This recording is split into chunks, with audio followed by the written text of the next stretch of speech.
इस कार का हमको मतलब सबसे बढ़िया चीज़ लगा वो इसका लगा हमको बिल्ड क्वालिटी। कैबिन नॉइज़ इसका वैसा तो कोई ख़ास नहीं लगा कि बहुत ज़्यादा आवाज़ आ रहा। सर्विस एक्सपीरियंस में तो हमको वन ऑफ द वर्स्ट लगता है, मतलब इसका सर्विस हमको पसंद नहीं। नमस्कार दोस्तों, मैं हूँ राजेंद्र कुमार। दोस्तों, काफ़ी दिनों से आप लोगों का एक रिक्वेस्ट आ रहा था कि टाटा टियागो का कस्टमर रिव्यू लेकर के आइए, और आज हम आपके लिए टाटा टियागो का एक कस्टमर रिव्यू लेकर के आए हैं। और ये गाड़ी सुभाष जी का है, और सुभाष जी से ही जानते हैं कि इस गाड़ी के प्रति इनकी क्या प्रतिक्रिया है, वो क्या सोचते हैं।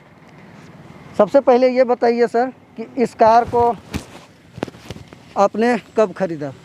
ये कार को हम खरीदे थे 6 अक्टूबर 2019 को। कितना चला है? ये 12,000 समथिंग चल चुका है, 12,000 के आसपास। सर, मैं आपसे जानना चाहूँगा कि इस कार से पहले आपके पास में कोई और कार थी? मेरे पास है वैगनआर स्टिंगरे। जब आपने इस कार को ख़रीदा है तब से लगभग 12,000 किलोमीटर चलाया है। तो अगर मैं आपसे पूछूं कि इस कार का पॉजिटिव चीज़ें, मतलब इस कार में आपको सबसे अच्छी चीज़ें क्या लगी हैं? इस कार का हमको मतलब सबसे बढ़िया चीज़ लगा वो इसका लगा हमको बिल्ड क्वालिटी।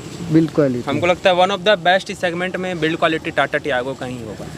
भारत में लोगों का मानना है कि टाटा की आफ्टर सेल सर्विस जो है बहुत ही बुरी छवि बनी हुई है। साथ ही साथ टाटा की गाड़ियों के अंदर में फिट एंड फिनिश की भी काफ़ी समस्या रहती है।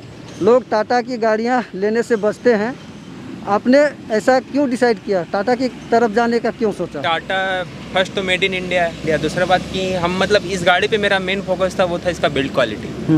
हमको इसका बिल्ड क्वालिटी बहुत सही लगा, बहुत अच्छा लगा, इसलिए हम इस गाड़ी को प्रेफर किए।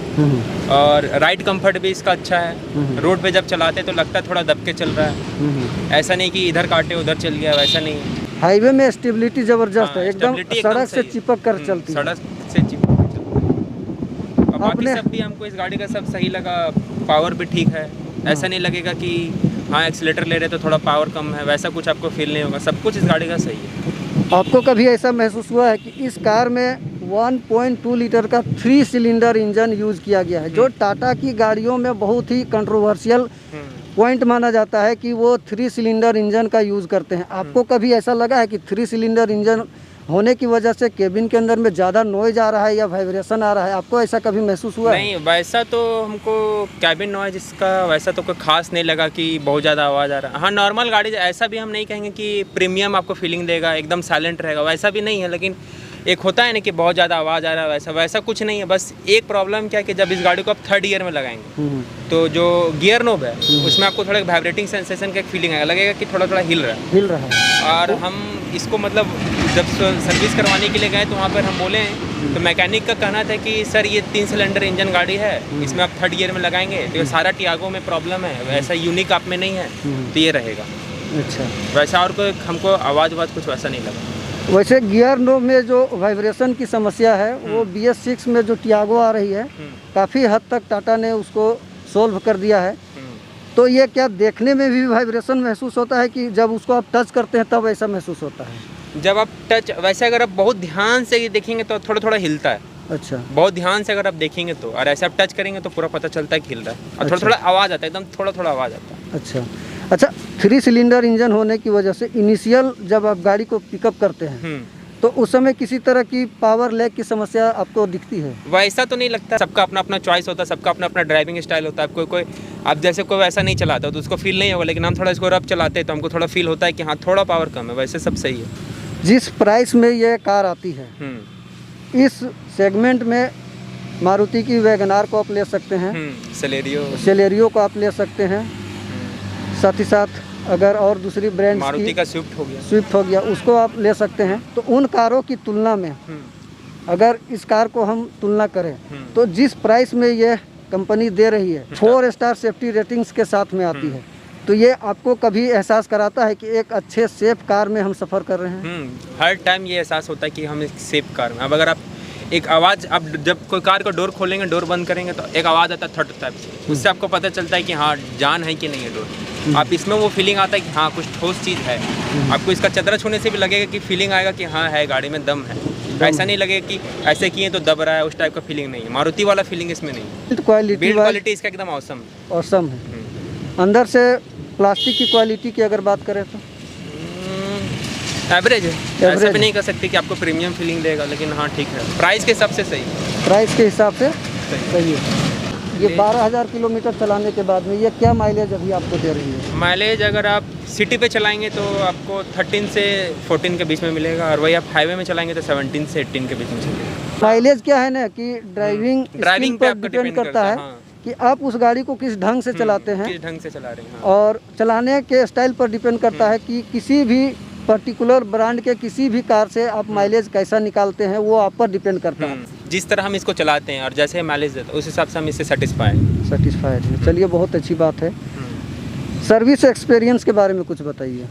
सर्विस एक्सपीरियंस में तो हमको वन ऑफ द वर्स्ट लगता है, मतलब इसका सर्विस हमको पसंद नहीं। जैसे कुछ वाकया आपके साथ में वैसा हुआ हो? जैसे क्या हुआ था कि हमको कॉल आया कि सर आपका गाड़ी का सर्विस का टाइम आउट ऑफ डेट जा रहा है, आप गाड़ी लेके आइए। ठीक है। तो शोरूम से मेरा घर पड़ता है 80 किलोमीटर। ठीक है। तो हमको स्पेशल सर्विस करवाने के लिए जाना पड़ता है। ठीक है। तो जब हम अपना कार लेकर वहाँ सर्विस सेंटर पहुँचे तो वहाँ पे मेरे को बताया गया कि सॉरी सर, एक नया कोई लड़की आई है, वो आपको मिस्टेक से कॉल कर दिया, आपका तो अभी सर्विस का टाइम ही नहीं हुआ है। अच्छा। तो वो एक मेरे साथ हुआ कि मेरे को वापस जाना पड़ा, फिर घर आना पड़ा। ये मिस्टेक हुआ टाटा की वजह से। मेरे को स्पेशल एक दिन का टाइम निकाल के जाना पड़ता, मेरा एक दिन का टाइम बर्बाद हुआ। और प्लस हमको मतलब एक होता है नहीं कि पार्ट्स का अवेलेबिलिटी, अगर मान लीजिए कि इसका कुछ बम्पर ही मान लीजिए टूट गया, तो अगर उनके पास है, अगर वहाँ अवेलेबल है तो आपको कोई प्रॉब्लम नहीं होगा, ठीक हो जाएगा, तुरंत हो जाएगा। लेकिन अगर अवेलेबल नहीं, उनको मंगाने में आधा महीना से 1 महीना टाइम लग जाता है। हालांकि आपके साथ में कभी इस तरह की कोई घटना हुई है जो आपको पार्ट्स रिप्लेस करने की ज़रूरत पड़ी है और वो आपको टाइम पर नहीं मिला हो? नहीं, ऐसा तो मेरे साथ नहीं हुआ, लेकिन मेरा एक दोस्त है उसके साथ हुआ है, उसका टाटा का गाड़ी है, उसके साथ ऐसा हुआ है। अगर टाटा से कोई देख रहे हैं, टाटा की एम्प्लॉई, तो इन सब कमियों पर टाटा विशेष ध्यान दे। नो डाउट टाटा काफ़ी अच्छी गाड़ियां बना रहा है, लेकिन उनकी जो सबसे ज़्यादा परेशान करने वाली चीज़ होती है वो आफ्टर सेल्स और सर्विस है। वो अगर सुधारते हैं तो टाटा की गाड़ियां लोग खरीदना ज़्यादा प्रीफर करते हैं। जैसे कि आपसे फ़ोन पर बात हो रही थी, आपने बताया था कि आपके गाड़ी के टायर में कुछ समस्या हो गई थी, कुछ बताना चाहेंगे इस विषय में? हाँ, मेरे साथ एक्चुअल में हुआ क्या था कि हम मतलब 40 to 50 का स्पीड में होंगे, और टायर जैसे रोड से ना थोड़ा टायर हम उतारें, हाँ। और फिर जब चढ़ा रहे थे ना, तो क्या हुआ कि चक्का थोड़ा स्किड किया, और स्किड करने के बाद क्या हुआ, दोनों आगे का टायर फट गया। दोनों फट गए एक साथ। गुड ईयर का टायर था, तो दोनों टायर फट गया। तो उसके बाद जब हम टाटा वाला पास गए तो उनका कहना था कि सर आप हमारे जो टायर डिपार्टमेंट है एक बार उनसे आप कांटेक्ट कीजिए। तो हम उनसे कांटेक्ट किए, तो वो मेरे को बोले कि ठीक है सर, हम आपका फ़ोटो खींच लेते हैं, आप मेल करना पड़ेगा हमको जिस कंपनी का टायर है। हम बोले ठीक है, बोले कि थोड़ा टाइम लगेगा। हम बोले ठीक है। उसके बाद वो कुछ दिन में हमको मतलब 3-4 दिन वो हमको बताएं कि सर आपका ये पास नहीं होगा, आपकी गलती के कारण हुआ है, इसको हम लोग वारंटी में कवर नहीं करें। तो फिर आपने क्या किया? हमने फिर नया टायर लगवाया। आप एक चीज़ नोटिस कर सकते हैं कि आगे वाला टायर जो इस गाड़ी का है, हाँ। वो थोड़ा बड़ा है एज कम्पेयर टू पीछे वाला। ऐसा क्यों सर? ऐसा इसलिए क्योंकि उनका कहना था, मतलब जब हम टायर लेने के लिए गए हैं तो टायर वाला शॉप का कहना था कि सर जो आप में इसमें जो टायर लगा हुआ है, इस सिर्फ टियागो का XZ प्लस में ही वो टायर आता है, ये बहुत रेयर है, तो उनका अवेलेबिलिटी बहुत कम है। तो आप बिना टायर का तो हम गाड़ी खड़ा नहीं ना कर सकते हैं। तो हमको उस समय जो मिला वो हम लगा लिए। हम इसमें अपोलो का टायर लगाए हैं, 1 इंच बड़ा है पीछे वाला से। 1 इंच नहीं बड़ा है, इसका प्रोफाइल साइज बड़ा है। एक बार मैं आपको चेक करके दिखाता हूँ। 175/65 R15 इंच का टायर है, जबकि उसमें आपको 175/60 R15 इंच का टायर लगा हुआ है।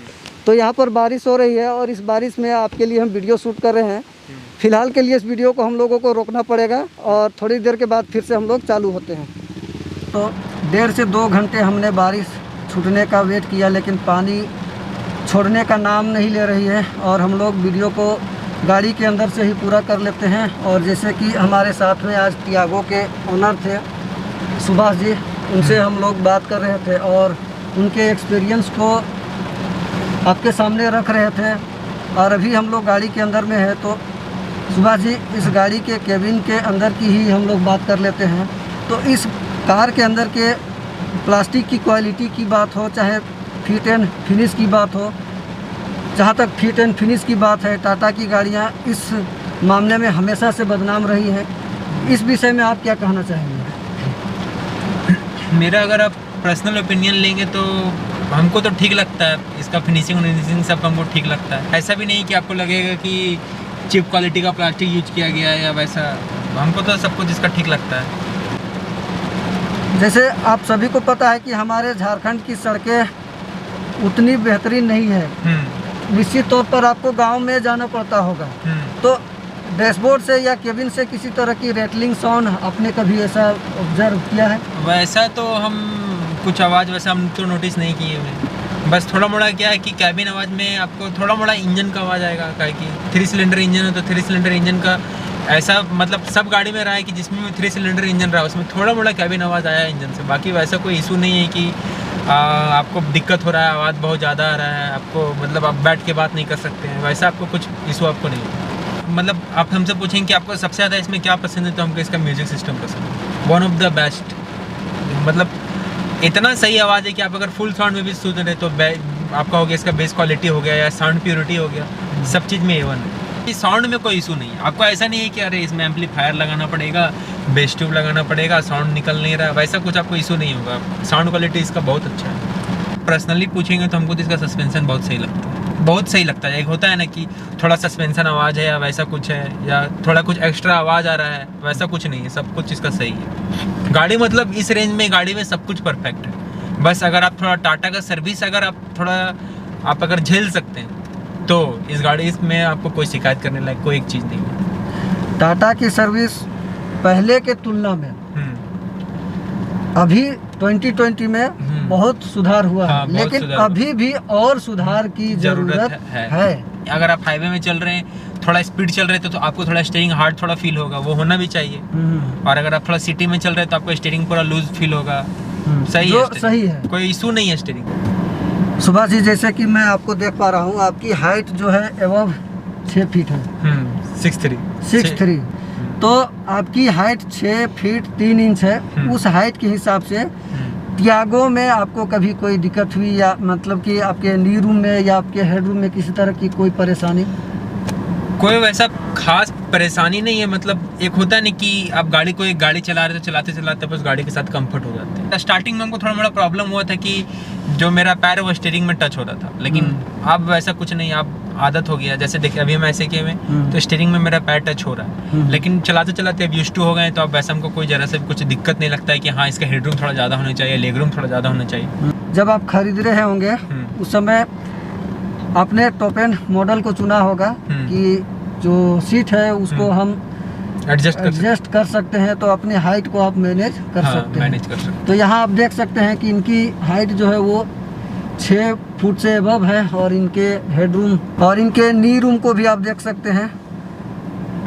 जैसा कि ये बता रहे हैं, इनको नी रूम से भी कोई भी दिक्कत नहीं आ रही है। हमको सिटिंग पोस्चर से इस गाड़ी से कोई प्रॉब्लम नहीं है। बारिश भी अब जा चुकी है, और चलिए इस गाड़ी को थोड़ा सा अब मैं चलाता हूँ और मेरा क्या रिएक्शन है इस गाड़ी को चलाने के बाद में, चलाते हुए मैं आप लोगों से बात करता हूँ। तो एक बार मैं गाड़ी को स्टार्ट कर लेता हूँ। हालांकि आप सभी को पता है कि मेरे घर में टाटा टिगोर भी है, सेम प्लेटफॉर्म और सेम इंजन यूज़ होता है, तो बहुत ज़्यादा डिफरेंस आपको देखने को नहीं मिलेगा। फिर भी मैं एक बार इसको स्टार्ट करता हूँ तो आप देखिए कितना ज़्यादा वाइब्रेशन इसमें आपको देखने को मिलता है। काफ़ी नॉर्मल है, बहुत ज़्यादा वाइब्रेशन महसूस आपको नहीं होने वाले हैं। चलिए चलाना शुरू करते हैं। जैसे आप गाड़ी को फर्स्ट टाइम फर्स्ट गियर डाल करके पिकअप करेंगे तो थोड़ा सा आपको वाइब्रेशन महसूस होगा लो आरपीएम पर। जैसे ही आपकी गाड़ी के आरपीएम बढ़ जाते हैं और आपकी गाड़ी पिकअप हो जाती है तो वाइब्रेशन आपको नहीं के बराबर देखने को मिलेगा। हमेशा से मुझे टाटा की गाड़ियों का स्टीयरिंग रिस्पॉन्स काफ़ी बढ़िया लगता है, ऑन द पॉइंट लगता है। हमारे मेन कैमरे की बैटरी जो है वो डाउन हो चुकी है, तो मोबाइल से मुझे वीडियो को पूरा करना पड़ रहा है।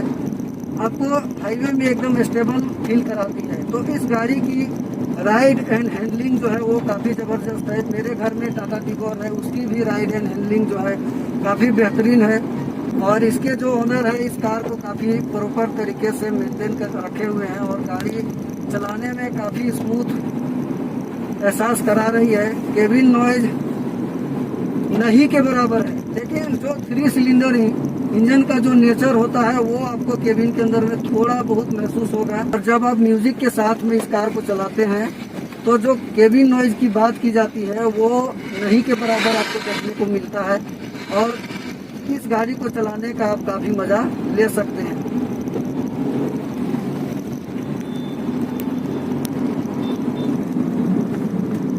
कैमरे में उतना पता नहीं चल पा रहा होगा, लेकिन जब इसको आप टच करेंगे तो इसको आप आसानी से महसूस कर सकते हैं। और अभी हाल के दिनों में हमने हमारे एक मित्र का Tata Tiago BS6 recently purchase किया है, उस कार को भी मैंने चलाया है। ये जो गियर लीवर में वाइब्रेशन की जो समस्या है वो ऑलमोस्ट जा चुकी है। तो ये BS4 वाली गाड़ी है, जिसके चलते इसके गियर लीवर में थोड़ी बहुत वाइब्रेशन बची हुई है। ग्लोबल NCAP क्रैश टेस्ट में इस कार को 4 स्टार मिले हुए हैं।